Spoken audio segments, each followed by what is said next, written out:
In 'n land ver, ver hier vandaan, waar koninkryke in die helfte verdeel is en 'n towerspreek betowerde skepe in ys verander het, waar stiere nie uit hulle ewige winterslaap kan wakker word nie, het daar lank gelede 'n seun met die naam Kai gewoon, en sy pa was 'n besonderse towenaar wat in 'n ysstandbeeld verander is deur die Sneeuwkoningin.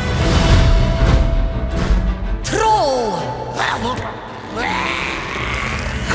Gaan soek tussen die mense vir sy Dit sal erfgenaam. maklik wees. Ek's môre weer terug met die kind. Hou vas, Gerda, moenie los nie. Sorry, ek wil hierdie weer verloor, die Kai! Luta, vat hom vas. Klim maar. Okay, ek sien jou na gevat. Ek ken hierdie paaie soos die palm van my hand. Ek het gedag ek gaan. Manne, pas op! Ons sal die meisie ook 'n helfte deel. Kom ons probeer nog 'n keer. 'n Dapper Waar meisie het jy Kai gestuur? Na die Sneeuwkoningin toe. gaan op 'n gevaarlike reis. Trolle se geboorte. Het hulle almal verdwyn? Een het oorleef. Hy was sterker. Hy was dapperder en hy was ook 'n baie aantreklik. Maar wag 'n bietjie, waar staan die troll dan nou? Sy maak nuwe vriende. Ja. Wat maak iemand soos jy in 'n plek soos Ons bind vas hier in die lys. Ek is 'n goeie ou vrou vir Gerda. En plaas alles op die spel. Nou die meisie nou onmiddellik.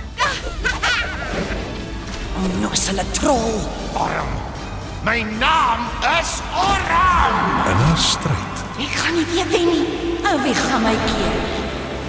Weet nou wat ek moet doen. teen die bose koue. Jy het haar op jou tande nodig teen die Sneeuwkoningin. Ek gaan my takpok vir haar gee. Hardloop vinnig, Ragnar, vinniger as die wind. Sy veg vir haar broer. Ek kan nie meer aangaan nie. Ek voel so alleen. Jy's nie alleen, Gerda. Solank as wat jy ons onthou. En vir die hele wêreld sal sy almal kan red. Maak nie saak wat gebeur nie. Onthou, ek sal altyd by jou wees.